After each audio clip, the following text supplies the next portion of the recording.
السلام علیکم. استاد بازار صابر یادشان بخیر باد. هر جا که نمی روم دلم واله توست، در بام دلم شکفتنی لاله توست. قشلاقه که من پشت مرا کس نگرفت، در پشت سرم چنار صد ساله توست. در پشت من اولیا نبود، پیر نبود، دیوار خطای و کوه پامیر نبود. در پشت سرم لته مزاران بودند، با لته پاره پاره سرخ و کبود. در خانه من داروی خوابم مانده، یک پر قلمی پری عقابم مانده.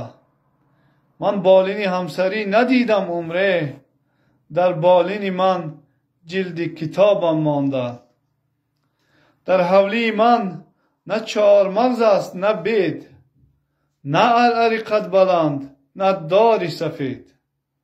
معذور پرندگان هزاران معذور، در شاخه پنجه های من بنشینید.